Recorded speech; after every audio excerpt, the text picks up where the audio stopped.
You ever hear the sound of bolt cutters snapping through a 100-year-old barn lock just before sunrise and know right then your life's about to turn into a made-for-TV movie? Yeah, that happened to me. Picture this. 3 HOA thugs, faces all business, trying to sneak into my family's barn at 5:47 a.m., only to find Sheriff Hendricks waiting inside, sipping his coffee with a federal arrest warrant tucked under his arm. Let me tell you, poetic justice smells like burnt coffee and cold mountain air. But 8 months earlier, nobody would have picked Delilah Wayride out of a lineup, just another suburban queen bee complaining about property values and the color of my barn. Now she's facing federal charges for mail fraud, criminal trespassing, and conspiracy to steal land that, as it turns out, sits atop mineral rights worth $2.8 million. Yeah, she never saw that coming. The metallic clang of those bolt cutters echoed across the frosted Colorado morning, blending with the scent of cut steel, old hay, and chimney smoke, kind of like the smell of trouble, if you ask me. The moment those 3 cracked open my barn door and spotted that sheriff's badge gleaming in the dawn, you could see the panic hit them like a train. Months of harassment and fake legal threats were about to turn into federal prison time, and I had every minute of it documented. What would you do if your HOA tried to frame you just to swipe your family's legacy? And hey, where are you tuning in from? Bet your town has HOA horror stories too. But let's back up a second. None of this started with a heist. I'm Ezra Blackwood. My family's owned this patch of Colorado dirt since 1923, back when handshakes were contracts and neighbors actually spoke to each other instead of hiding behind ring cameras and bylaw manuals. I'm 52, recently divorced, an electrician by trade, figured moving back to the old homestead was as good a place as any to rebuild my life.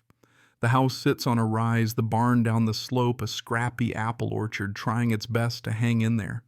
Each morning I'd sit on the porch with coffee, the smell of ground beans and apple blossoms mixing in the air, and think maybe things were finally settling down. Of course, that's right about when developers showed up. Some outfit called Mountain Vista Development bought up all the farmland around me, bulldozed 200 acres, and built a cookie-cutter subdivision they named Millbrook Estates. Every house the same bland beige, $500,000 apiece for what my granddad would have called a chicken coop. My 15 acres ended up stranded in the middle, a stubborn holdout, surrounded by beige conformity. Naturally, they tried to buy me out. Offered good money, too. But this land isn't for sale, never was, never will be. By 2021, the new folks formed their HOA Millbrook Estates Homeowners Association. That's when the letters started. Certified mail with fancy letterhead community standards. This property values that. Wanted me to join their little club, pay their fees, follow their rules. I tossed every letter in my shop's burn barrel, best place for them if you ask me. That, it turns out, was my first mistake. HOA types don't like being laughed at. That's when Delilah Wayride entered my life one October morning, clip-clopping up my gravel drive in high heels that screamed board meeting more than neighborly chat. Blonde late 40s hair, pulled so tight it looked painful, suit so sharp it could have sliced apples right off my trees. "Mr. Blackwood," she says, voice sweet as syrup but sharp as a knife, "we need to talk about bringing your property into compliance." I kept it polite, told her this land was here long before her community, and I wasn't part of their HOA. Her smile never cracked, but I saw her eyes go cold. 3 days later, the violation notices started zip-tied to my mailbox like some kind of reverse Christmas. Non-conforming barn, unapproved driveway, pickup truck in plain sight. Every morning a new threat. $150 a day for the barn, $75 for the driveway, $50 for the truck. 6 weeks in, by her math, I owed over $400 or $200 in fines just for living on my own land. But Delilah wasn't done. She turned the Millbrook Estates Facebook group into her personal war room, posting angled photos of my property that made it look like a junkyard. Strangers, people I'd never met, calling my barn an eyesore, my workshop a threat to their community values. I started checking that group like a bad habit couldn't look away, even as it made my coffee taste bitter. Then came the twist. One night, researching HOA law, I pulled my original deed from the county recorder's office and nearly choked laughing. Turns out my grandfather kept mineral rights on all 40 original acres, including every square foot underneath Millbrook Estates. Every house in that subdivision sat on land my family still owned beneath their foundations. And those mineral rights worth a fortune. Suddenly, Delilah's crusade made a whole lot more sense. Armed with this bombshell, I hired Sarah Martinez, a Boulder attorney who lit up like Christmas when she saw my deed. Not only do these violations have zero legal standing, she told me, but you've got leverage they don't even know exists. If they keep harassing you, we'll file for damages. So I did what any self-respecting Coloradan would. I installed security cameras, posted my legal response on their Facebook group, and dropped a little PS. Thanks for building your subdivision on my mineral rights. We should talk. That post set off a social media wildfire. Some neighbors like Margaret Chen, a retired teacher, and Bobby Kowalski, a veteran, jumped to my defense. Others doubled down, parroting Delilah's rants. But then I filed a harassment complaint with the county.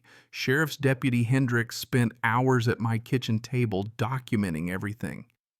This is textbook targeted harassment, he said. Keep everything. When this escalates, and it will, we'll be ready. Delilah upped the ante. Next came fake fire inspection notices, official-looking letters with pixelated county seals. I called the real fire marshal. They'd never heard of it. Turns out Delilah had printed the whole thing from a template site and left digital fingerprints tying it to her real estate business. Amateur hour. But then I uncovered her real motive. Her brother Marcus owned a commercial development company quietly buying up land for strip malls. Her campaign against me was just family business. With the fire marshal's real report in hand, my barn exceeded safety codes. By the way, I filed a formal complaint for fraud. Deputy Hendricks, my new favorite lawman, bagged the evidence like it was going straight to the Supreme Court. We're talking federal mail fraud, identity theft, impersonating officials, he said. Serious prison time. Oh, and I posted about the Waywright family connection on Facebook. Let's just say the HOA board started hemorrhaging members that night. Delilah's response: pure desperation. Fake IRS complaints. Anonymous threats to my clients. Forged legal letters from a law firm that after one phone call turned out to have never heard of her. The so-called surveys attached were forgeries too. Shifting my property lines with digital magic. Sarah Martinez saw right through it. This is organized fraud. Ezra, we're going nuclear civil rights lawsuit, state charges, federal felonies. Then Sarah uncovered the jackpot active oil and gas leases just 2 miles south worth millions. My 15 acres of mineral rights, conservatively $2.8 to $8 million over a decade. And title insurance would cover all my legal costs. I went public through a Save the Barn fundraiser at the VFW Hall Barbecue Bluegrass Legal Bombshells. Announced that any mineral revenue would fund community scholarships. 200 people showed up, 3 county commissioners, Channel 9 News, even Delilah's old supporters, some with checks, some with apologies. But Delilah was cornered, and like any desperate animal, she got reckless. Sabotaged my security system, vandalized my mailbox, poisoned my apple trees, left her fingerprints everywhere. Trail cams caught Marcus himself cutting cables at 3 a.m., caught their voices on tape, literally plotting to make life unbearable until he sells. Gave the evidence to Agent Torres at the FBI. Watched her light up like a kid at Christmas. This is RICO territory, she said. The final showdown. A fake emergency health inspection. Marcus, Delilah, and some hired goons showed up with bolt cutters, fake badges, and a duffel of evidence to plant in my barn. Sheriff Hendricks was waiting inside FBI outside cameras, rolling neighbors and news vans watching. They strolled in, ready to frame me, walked straight into a federal sting. Sheriff stood up from his hay bale badge gleaming and read the charges. FBI swept in. The look on Delilah's face worth every sleepless night. By sunrise, my property was crawling with agents and cameras. Sarah held a press conference on my lawn unveiling forged documents and surveillance footage. "This isn't neighbor harassment. It's organized crime in suburbia," she told the crowd. Cheers erupted. The HOA dissolved within 48 hours. Delilah's license got yanked. Marcus lost his contracts and the whole community flipped turns. Out nobody likes a bully, even in beige. 6 months later, the courtroom victories felt even better than I'd hoped. Delilah did 18 months in federal prison.